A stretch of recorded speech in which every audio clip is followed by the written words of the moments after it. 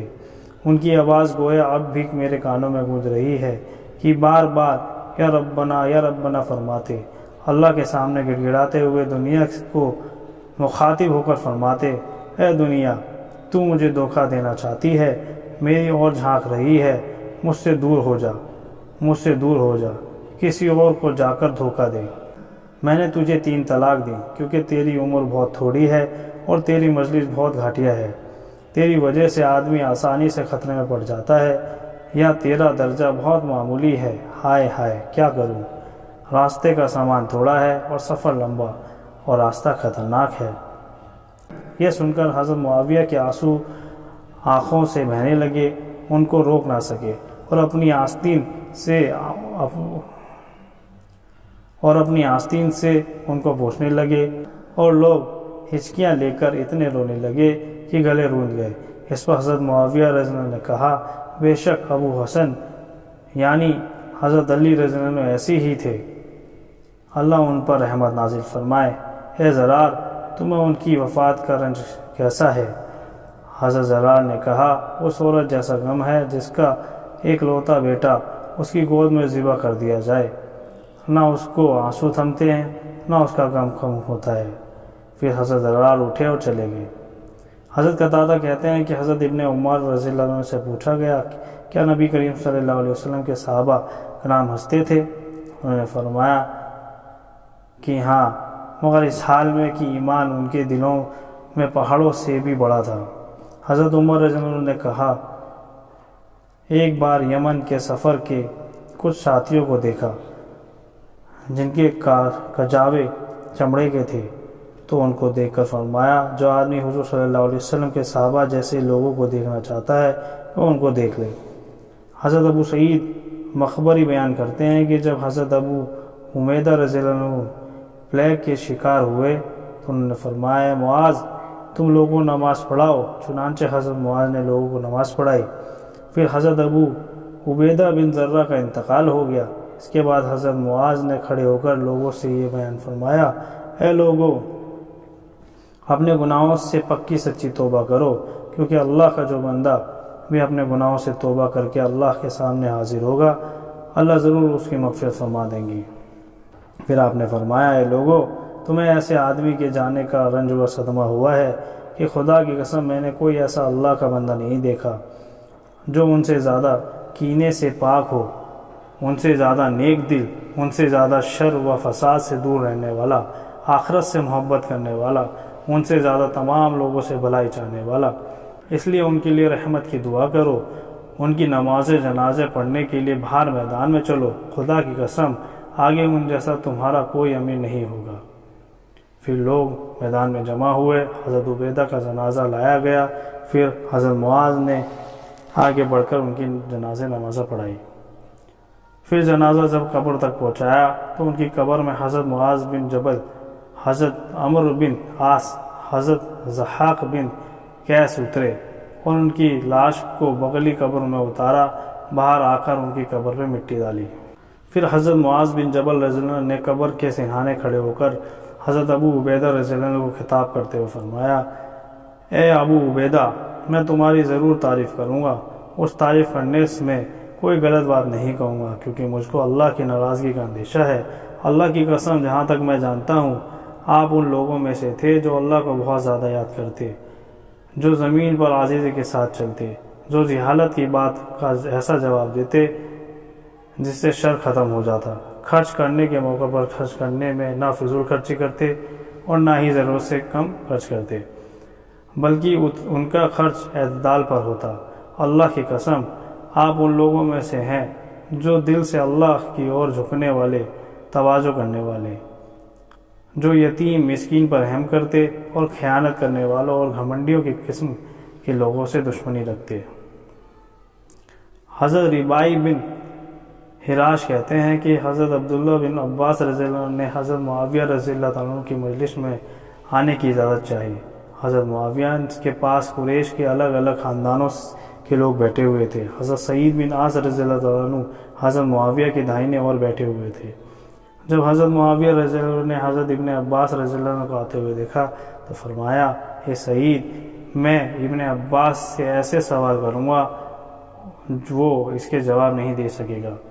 حضرت سعید نے ان سے فرمایا، ابن عباس جیسے آدمی کے لیے تمہارے سوالوں کے جواب دینا کوئی کٹھن کام نہیں۔ حضرت ابن عباس رضی اللہ تعالیٰ عنہ آ کر بیٹھے تو ان سے حضرت معاویہ نے فرمایا، آپ حضرت ابوبکر کے بارے میں کیا فرماتے ہیں؟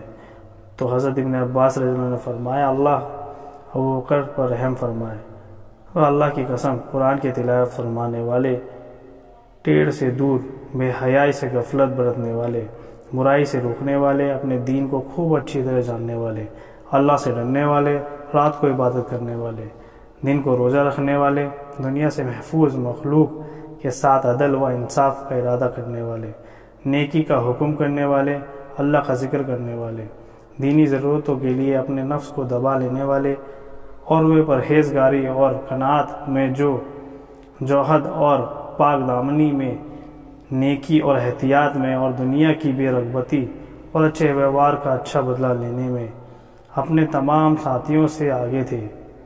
جو ان پر عیب لگائے اس پر قیامت تک اللہ کی لعنت ہو۔ حضرت معاویہ رضی اللہ عنہ نے فرمایا کہ آپ حضرت عمر رضی اللہ تعالیٰ عنہ کے بارے میں کیا کہتے ہیں؟ تو حضرت ابن عباس رضی اللہ عنہ نے فرمایا کہ اللہ ابو حفص، یہ حضرت عمر کا اپنام ہے، رحم کرے، اللہ کی قسم وہ اسلام کے مددگار ساتھی، یتیموں کا ٹھکانہ، ایمان کا خزانہ، کمزوروں کی پناہ گاہ، اور پکے مسلمان کے قرار کی جگہ، اور اللہ کے مخلوق کے لیے قلعہ، اور تمام لوگوں کے لیے مددگار تھے۔ وہ خوب سوچ سمجھ کر صبر کے ساتھ اللہ کے دینی حق کو لے کر کھڑے ہوئے، آخرت کے ثواب اور اللہ کی رضامندی کی امید میں ہر تکلیف کا صبر کیا، یہاں تک کہ اللہ نے اسلام دین کو غالب کر دیا۔ کئی دیشوں پر اللہ نے مسلمانوں کو جیت دی، تمام چھیتروں میں، چشموں اور ٹیلوں پر، دنیا کے تمام حصوں میں اللہ کا ذکر ہونے لگا۔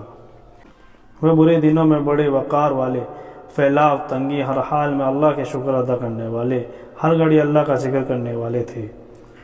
جو ان میں بغض رکھے قیامت تک اللہ اس پر لعنت کرے۔ حضرت معاویہ نے فرمایا، حضرت عثمان بن عفان رضی اللہ عنہ کے حوالے کیا فرماتے ہو؟ تو حضرت ابن عباس رضی اللہ عنہ نے فرمایا کہ اللہ ابو عمر، یہ حضرت عثمان کا اپنام ہے، پر رحم نازل فرمائے۔ وہ بڑے شریف سسرال والے اور نیک لوگوں سے بہت جوڑ رکھنے والے، اور مجاہدوں میں سب سے جم کر مقابلہ کرنے والے، بڑے اور شب بیدار، اللہ کے ذکر کے وقت بہت زیادہ رونے والے، دن رات اپنے مقصد کے لیے فکرمند رہنے والے، ہر بھلے کام کے لیے تیار اور ہر نجات دینے والے، نیکی کے لیے بھاگ دوڑ کرنے والے، ہر ہلاک کرنے والی برائی سے دور بھاگنے والے تھے۔ انہوں نے تبوک کی لڑائی کے موقع پر اسلامی فوج کو بہت سارا سامان دیا تھا۔ یہودی سے خرید کر بیر روما ایک کنواں مسلمانوں کے لیے وقف کر دیا تھا۔ حضرت محمد مصطفیٰ صلی اللہ علیہ وسلم کے داماد تھے، ان کی 2 لڑکیوں سے شادی کی تھی۔ جو ان کو برا بھلا کہے اللہ اس کو قیامت تک شرمندہ کرے۔ پھر حضرت معاویہ رضی اللہ عنہ نے فرمایا، آپ حضرت علی بن ابی طالب رضی اللہ عنہ کے بارے میں کیا فرماتے ہیں؟ تو حضرت ابن عباس رضی اللہ عنہ نے فرمایا کہ اللہ ابو الحسن، یہ حضرت علی رضی اللہ عنہ کا اپنام ہے، پر رحمت نازل فرمائے۔ اللہ کی قسم وہ ہدایت کا جھنڈا، تقوی کا غار، عقل کا گھر، رونق کا ٹیلہ تھے، رات کے اندھیریوں میں چلنے والوں کے لیے روشنی تھے، بڑے سیدھے راستے کی دعوت دینے والے، پہلے آسمانی صحیفوں اور کتابوں کو جاننے والے، قرآن کی تفسیر بیان کرنے والے، واعظ و نصیحت کرنے والے، ہدایت کی باتوں میں ہمیشہ رہنے والے، ظلم کرنے اور پیڑا پہنچانے کا کام چھوڑنے والے، ہلاکت کے راستوں سے ہٹ کر چلنے والے تھے۔ تمام مومنوں اور متقیوں میں سے بہترین، تمام کرتے اور چادر پہننے والے انسانوں کے سردار، اور حج و سعی کرنے والوں میں سے افضل، اور عدل برابری کرنے والوں میں سب سے بڑے جوان مرد تھے۔ انبیاء اور نبی مصطفیٰ صلی اللہ علیہ وسلم کے علاوہ تمام دنیا میں سب سے زیادہ اچھے خطیب تھے، جنہوں نے دونوں قبلوں بیت المقدس بیت اللہ کی اور نماز پڑھی ہے۔ کیا کوئی مسلمان ان کی برابری کر سکتا ہے، جبکہ وہ تمام عورتوں میں سے بہترین عورت کے خاوند تھے اور حضور صلی اللہ علیہ وسلم کے دو نواسوں کے والد تھے۔ میری آنکھوں نے نہ ان جیسا کبھی دیکھا، نہ آگے قیامت تک کبھی دیکھ سکیں گی۔ جو ان پر لعنت کرے، اللہ تعالیٰ اس کے بندوں کے قیامت تک لعنت ہو۔ پھر حضرت معاویہ نے فرمایا، حضرت طلحہ، حضرت زبیر رضی اللہ عنہ کے بارے میں کیا فرماتے ہیں؟ حضرت ابن عباس رضی اللہ عنہ نے فرمایا کہ اللہ ان دونوں پر رحمت نازل فرمائے۔ اللہ کی قسم وہ دونوں پاک باز، نیک، صاف ستھرے مسلمان، شہید اور عالم تھے۔ ان دونوں سے ایک لغزش ہوئی جسے اللہ انشاءاللہ اس وجہ سے ضرور معاف فرما دیں گے کہ ان دونوں لوگوں میں شروع سے دین کی مدد کی، شروع سے حضور صلی اللہ علیہ وسلم کی صحبت میں رہے، بہت نیک اور عمدہ کام کیے۔ حضرت معاویہ رضی اللہ عنہ نے فرمایا، آپ حضرت عباس رضی اللہ عنہ کے بارے میں کیا فرماتے ہیں؟ حضرت ابن عباس نے فرمایا کہ اللہ ابو فضل، یہ حضرت عباس کا اپنام ہے، پر رحم نازل فرمائے۔ وہ اللہ کی قسم حضور صلی اللہ علیہ وسلم کی آنکھوں کی ٹھنڈک، تمام لوگوں کے لیے پناہ گاہ، حضرت محمد صلی اللہ علیہ وسلم کے تمام چچوں کے سردار تھے۔ تمام معاملوں میں بڑی سوجھ بوجھ رکھتے تھے، ہمیشہ انجام پر نظر رہتی تھی، علم سے لدے فندے تھے۔ ان کی فضیلت کے تذکرے وقت دوسروں کی فضیلتوں کم معلوم ہوتی۔ ان کے خاندان کے فخر کرنے کے قابل کارناموں کے سامنے دوسرے خاندانوں کے کارنامے پیچھے رہ گئے، اور ایسا کیوں نہ ہوتا، جبکہ ان کی تربیت اس عبد المطلب نے کی، جو ہر نقل و حرکت کرنے والے انسانوں میں سب سے زیادہ بزرگ، قریش کے تمام پیدل اور سواروں سے زیادہ فخر کے قابل تھے۔ یہ ایک لمبی حدیث کا حصہ ہے۔